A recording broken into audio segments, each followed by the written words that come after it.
Mr. Kairidis for the Greek National Parliament, and will be followed by Mrs. Bourguignon.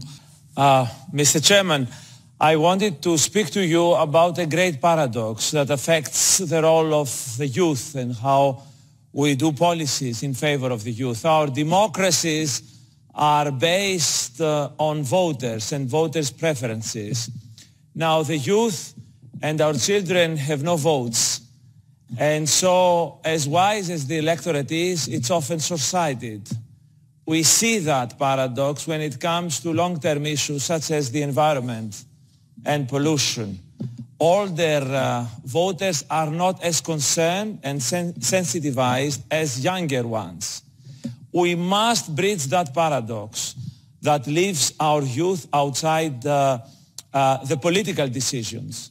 And we must find a way, and I would have expected something to be said in that regard in those proposals, beyond how great education and important is, and everything else that are all very valid and very useful. But to go to the crux of the matter, how to bring in the youth and their concerns into the political process. So I would make a very concrete proposal for the European Parliament where you are, not to have any decision voted in and ratified without one paragraph in the beginning, at the forefront, that analyzes the effect of that decision, of that law, of that regulation 50 years down the road.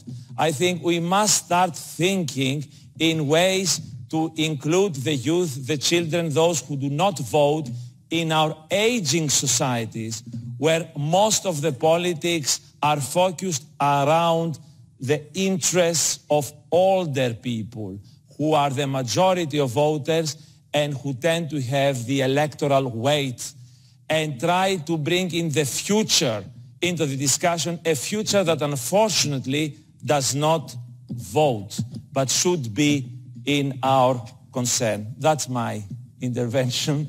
That is not very, it goes beyond what is in the proposal. Thank you. Thank you. By the way, in the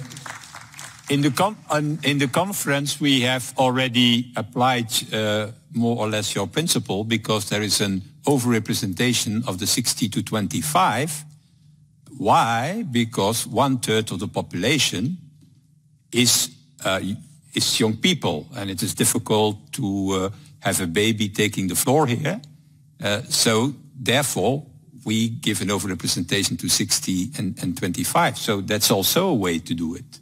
You could also give to young people more than one vote. So the older that you become, the less vote you have. The younger that you are, more votes you have. That's also a way to do it. So that's for your next intervention. So my ideas, maybe you can